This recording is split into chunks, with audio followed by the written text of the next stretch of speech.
তুমি আমারই লুকায় রাখো, তোমার প্রতিটা কর্মে আমি সামনে থাকি। ওয়ালা তা'মালুনা মিন আমালিন ইল্লা কুননা আলাইকুম শুহুদান, আমি উপস্থিত থাকি। তাহলে কয়টা হলো? তিনটা। এক, তুমি মনে রেখো আমি তোমাকে সৃষ্টি করেছি। দুই, তোমার অন্তরের গভীরে যা আমি তাও জানি।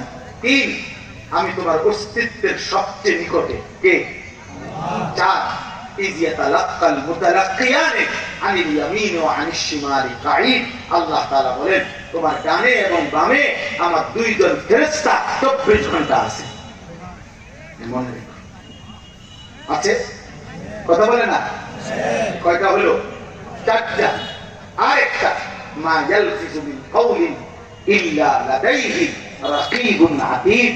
আল্লাহ বলে তোমার এই জিহ্বা, তোমার এই জবান দিয়া যা কিছু বের হয়, ভালো মন্দ, উপকারী অপকারী, জিকির গালি, দরকারি বেদরকারি, যত শব্দ, যত উচ্চারণ, যত কথাবার্তা তোমার জিহ্বা দিয়া বের হয়, আল্লাহ বলে ওই কথাগুলো আলাদা লেখার জন্য আমার একজন তৎপর চৌকান্না সতর্ক একজন ফেরেশতা আলাদা আরেকটা ফাইল আছে, যেটার মধ্যে শুধু তোমার জবানের উচ্চারণ গুলো লিখতেছে।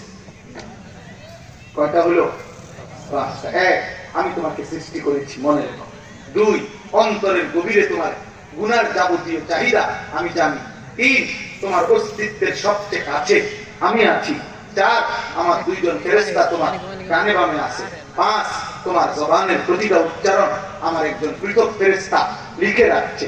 আল্লাহ বলেন এই পাঁচটা জিনিস এবার ভাবো তো বান্দা, এগুলোর থেকে তুমি আড়াল হইবা, এগুলোর থেকে তুমি বিচ্ছিন্ন হইবা সপ্তাহে, বছরে, হায়াতে কোন দিন? কথা বলেন না কেন? আপনি জীবনের কোন সেকেন্ডে অস্বীকার করতে পারবেন যে আল্লাহ আমারে বানায় নাই? কতটুকু টাকার মালিক হইলে আপনি বলতে কোন সময় পারবেন এই পাঁচটা সরাইতে আমাদের থেকে? আল্লাহ বলেন অতএব এই শেষ কথা হলো ওয়াজাআত সাকরাতুল মাউত বিল হক। অতএব এই পাঁচটি জিনিস তোমার জীবনের উপরে চলমান অবস্থায় আল্লাহ বলেন সত্য সত্য একদিন মৃত্যুর যন্ত্রণা আসবে আর তুমি কবরে চলে যাবে। যালিকা মা কুনতা মিনহু তাহিদ। এই মৃত্যু থেকেই তুমি বহুদিন পলায়ন করেছিলে, বহুদিন রোগ হইছে, অসুস্থতা হইছে, দৌড় দিয়া হসপিটালে গেছো, ডাক্তার দেখাইয়া লাইছো, সামান্য অ্যাক্সিডেন্ট হইছে, ব্যান্ডেজ করে লাইছো, তুমি বারবার সুস্থ হইয়া যাওয়াতে মনে করছো তুমি মরবা না। তুমি যতবারই একটু 19-20 হইছে দৌড় দিয়া ডাক্তার দেখাই লাইছো, তুমি ভাবছো মৃত্যু থেকে তুমি বারবারই বেঁচে গেলা। আল্লাহ বলেন না, আমি মৃত্যু দিছি না বলে বাচ্চা গেছি।